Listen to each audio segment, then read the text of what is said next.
प्यारे बच्चों, इस वीडियो में मैं आपको जो यूक्लिड डिवीजन लीमा है उसके बेस पे कैसे कैसे क्वेश्चन बनते हैं, मैंने यहाँ पे 2 एग्जाम्पल लिए हैं। नेक्स्ट वीडियो में मैं आपको इससे रिलेटेड और भी क्वेश्चन बताऊंगा। पहले हम इसके बेसिक क्वेश्चंस को समझते हैं कि किस प्रकार के क्वेश्चन पूछे जाते हैं। पहला क्वेश्चन है, so that every positive odd integer is of the form 6q + 1 और 6q + 3 और 6q + 5। ये कहना चाह रहा है कि कोई भी यदि पॉजिटिव ऑड इंटीजर है तो वो जनरली इस फॉर्म में हम उसको लिख सकते हैं। क्या ये बात सही है या नहीं है, हम इसको एलेबोरेट करेंगे, अभी हम इसको समझेंगे। दूसरा क्वेश्चन ये है कि so that every positive even integer is of the form 6q और 6q + 2 और 6q + 4। देखते हैं पहले क्वेश्चन का जो सॉल्यूशन है वो किस प्रकार से है। प्यारे बच्चों, जब भी ऐसा क्वेश्चन आ जाए तो आपको स्टार्टिंग कहां से करनी है? स्टार्टिंग इसकी यहां से होगी। हम लिखेंगे let n be are any positive integer. हम ये लिख लेंगे इसको कि मान लीजिए वो हमारा नंबर n है जो पॉजिटिव इंटीजर के फॉर्म में है। Let n be are any positive integer. अब आप देख लीजिए यहां पे जो 6q + 1, 6q + 3, 6q + 5, यदि हम इस नंबर को इस नंबर से कंपेयर करें bq + r, तो हमें समझ में आ रहा है कि जो पहला नंबर लिखा है हमारा क्या 6q + 1, उसमें हमारा जो b है वो 6 है और r हमारा 1 है। लेकिन हम r की बात ना करके हम b से जो है कंपेयर करते हैं तो हमें ये समझ में आता है कि जो b है एक्चुअल में वो यहाँ पे क्या है 6 है। तो प्यारे बच्चों आप देखो n = bq + r, उसके ऊपर मैंने ये लिखा है n be are any positive integer when it is divided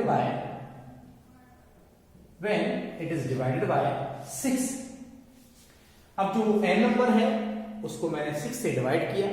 जब मैंने 6 से डिवाइड किया तो मैंने ये बोला कि q हमारा जो कोसेंट है और r हमारा जो है क्या है रिमाइंडर है। तो जो नंबर ऑब्टेन होगा, अब उस नंबर को हम क्या लिख सकते हैं n = 6q + r। अभी मैंने आपको बताया था कि यदि हमें डिविडेंड निकालना हो तो हम क्या करते हैं, डिविडेंड इक्वल क्या होता है डिवीजर इनटू कोसेंट और क्या लिखते हैं प्लस रिमाइंडर। इसी प्रकार से हमने इस फॉर्म को यहां पर लिख लिया है।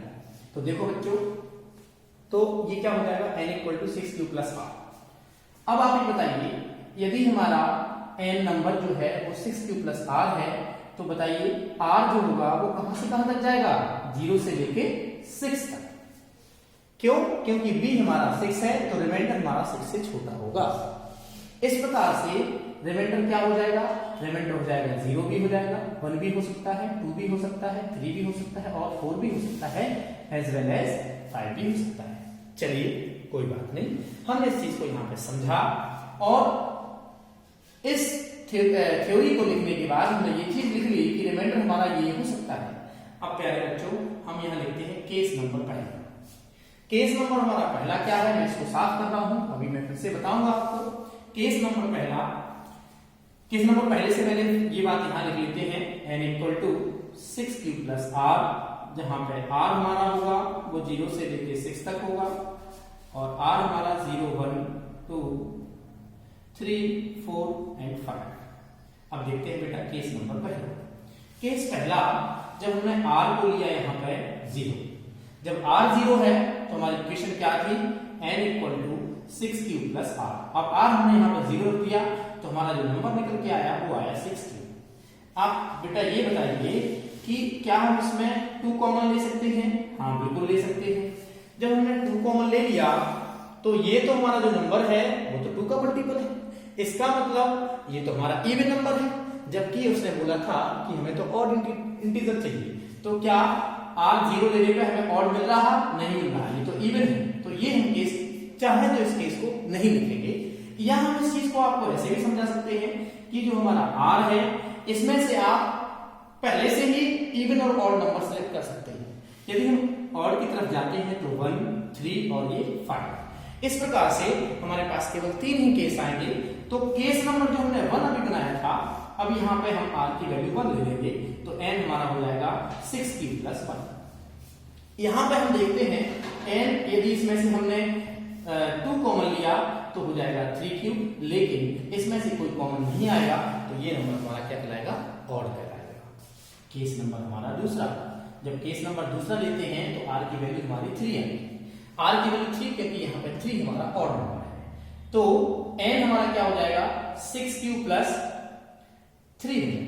यदि हम इसमें से कॉमन लेने की बात करते हैं तो प्यारे बच्चों ये ऐसे भी लिखा जा सकता है, तो ये हो जाएगा 2, ये हो जाएगा 3³ + 1 + 1। इसमें 1 हमारा फिर से बचा रहेगा, इस वजह से ये हमारा नंबर क्या कहलाएगा, ऑड कहलाएगा। केस नंबर 3 या केस नंबर 3, तो देखिए बेटा n अब की बार हमारा r जो हो जाएगा वो 5 हो जाएगा, तो n हो जाएगा 6³ + 5।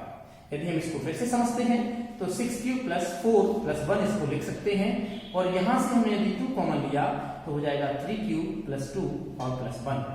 ये तो बेटा इवन पार्ट है, लेकिन ये हमारा 1 से 2 कॉमन नहीं हो रहा है, तो ये अल्टीमेटली टोटल नंबर जो हमारा कहलाएगा वो ऑड कहलाएगा। तो आपने क्या देखा कि यदि कोई भी पॉजिटिव नंबर है और इस फॉर्म में है तो अल्टीमेटली वो हमारा ऑड इंटीजर के फॉर्म में ही लिखा जाएगा। आप देख सकते हैं 6³ + 1, 6³ + 3 और 6³ + 5। प्यारे बच्चों ये तो हमारा पहला क्वेश्चन है और इसका सॉल्यूशन मैंने आपको ये दिया। अब इसी क्वेश्चन को मैं ये शो करके बताऊंगा कि कैसे यदि इवन इंटीजर की फॉर्म होगी तो वो 6³ + 2, 6³ + 4 के फॉर्म में होगी। देख लीजिए, हम आपको बताते हैं इसका सेकंड क्वेश्चन का सॉल्यूशन। देखिए बच्चों, ये बात हम फिर से जो लिखा रहने देंगे क्योंकि ये बात हमें बार बार लिखनी पड़ेगी, तो मैंने इसको साफ नहीं किया है। तो हमने फिर से क्या बोला, let n be any positive integer या पॉजिटिव नंबर बोल सकते हैं आप, पॉजिटिव इंटीजर लिख लीजिए, और when it is divided by 6, और जब 6 से डिवाइड होगा तो हमने बोल दिया कि कोशेंट है और r हमारा रिमाइंडर है, तो जो नंबर मिलेगा वो हमें क्या मिलेगा, नंबर हमें जो मिलेगा वो हो जाएगा n = 6³ + r। फिर से वही बात करते हैं, रिमाइंडर कहां से कहां तक जाएगा, 0 से लेके 6 तक जाएगा। जब 0 से लेके 6 तक जाएगा, रिमाइंडर हमारा 0 से 6 तक जा रहा है, तो r की वैल्यू फिर से 0, 1, 2, 3, 4 और 5 तक पॉसिबल है। प्यारे बच्चों फिर से वही केस बनाते हैं, या फिर हम इसको r में पहले से डिफाइन कर लेते हैं कि यहाँ पे इवन नंबर कौन कौन है। आप सब जानते हैं 0 इवन पैरिटी में आता है, 0, 2 और 4 हमारे ये इवन नंबर है। अब प्यारे बच्चों फिर से वही केस बनाते हैं, केस नंबर 1, जब हमने r को 0 लिया, नंबर हमारा हो जाएगा n = 6³। यदि इसमें से कॉमन लेने की बात करते हैं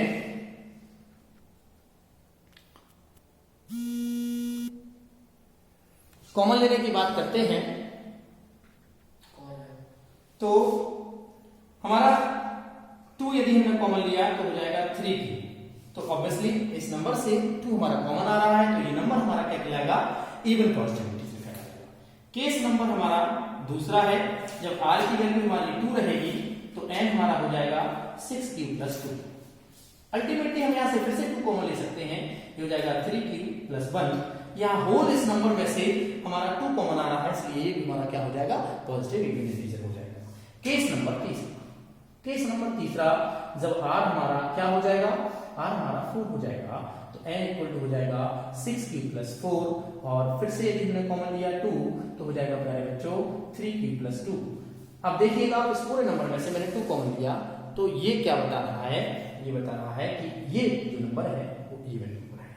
प्यारे बच्चों मैंने इस वीडियो में मैंने 2 क्वेश्चन बताए हैं जो कि डिवीजन थीमा के बेस पर हैं या उस कंसेप्ट पर काम करते हैं। ऐसे क्वेश्चन बोर्ड क्लास में जरूर आते हैं।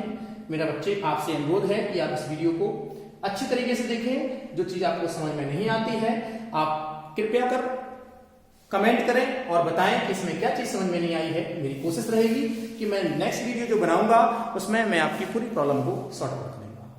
धन्यवाद।